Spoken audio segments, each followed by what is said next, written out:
Recount, recount. It's time for a recount. Recount is going on in Wisconsin.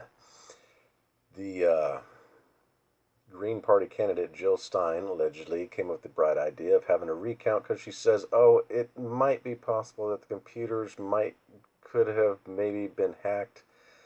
And she comes up with this long after the deadlines for other states have closed, except for these states, which happen to be key swing states that Trump won. People can see right through this. Nobody's fooling anybody. First of all, it's not Jill Stein that came up with this. On November the 14th or 15th, they started a 3-day conference with George Soros and other key Democrat officials, calling it the Democracy Alliance. And it's a lot of rich people who fund radical liberal groups in order to affect change, a lot of social unrest, things like that. And this is just one of their things, because the first day it was put out, or somebody leaked it out, or something, that the meeting was going to be about what could the election have been hacked, or was the election hacked. So this is their idea, and they got Jill Stein to do it.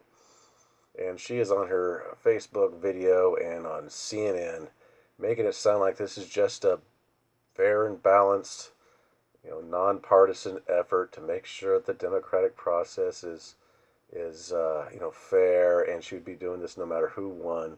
People can see right through these lies, just like they can see right through Hillary Clinton's lies. This is a effort to try to swing the election, either that or get people more riled up. Now, George Soros, he is a guy who is known very well for manipulating things going on in cultures, manipulating currencies, manipulating stock markets, screwing around with the world, basically. He's a big-time globalist, and he's about 85 at this point. And time is really running short. It's not just him, but time's really running short for him. That's why it seems like there's this desperate effort. They can't afford to wait 4 more years to continue on their globalist progression here.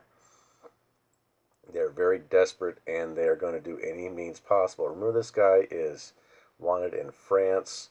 He was warrant issued for him in Russia, some other countries. He's wanted in some countries around the world for stock manipulation, currency manipulation, making markets crash, things like that.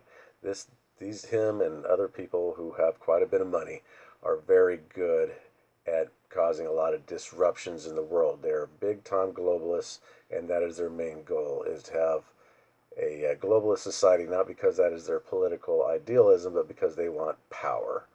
And this is just the one last trick. So they have this meeting starting about November 14th, I believe it was, 14th or 15th. It was a 3-day meeting.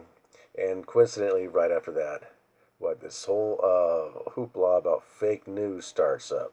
Fake news on the internet, and what are we going to do about the internet? Well, they already did it in the EU. They pretty much regulate the internet and censor it, just like the Soviet Union always censored everything.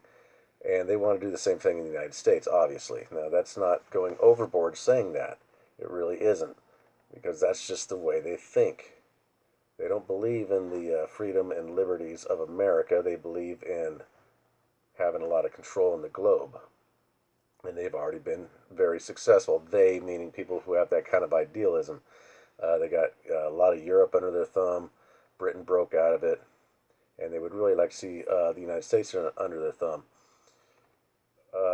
President Obama has been under the thumb of Soros and others, using him like a puppet for a lot of his radical policies, and that includes Obamacare. So, back to the recount. Basically, this is what's probably going to happen. Either A, they'll find nothing, but then they'll always be under all this suspicion. Or B, they will find something, and that is because Soros owns a lot of those machines. You know, those machines that automatically default and flip over the Democrat vote if somebody votes Republican? And that happens every so often, and they took some of them offline. Well, that same thing happened 4 years ago. Just happens to be a software glitch. Same software glitch. Come on. Okay, and he owns some of these machines, and just could have inserted things in there to make it appear that they were hacked, so that nobody had, so that people lose confidence in who the president really is supposed to be, or to try to flip it over to Hillary Clinton. And they really couldn't care less what kind of unrest this could cause one way or another, however it turns out. That is the whole goal of it. So we'll see what happens. And I'm not sure if a lot of these goals are really going to come to pass. They've already funded a lot of rioting. They're funding this whole thing with the recount.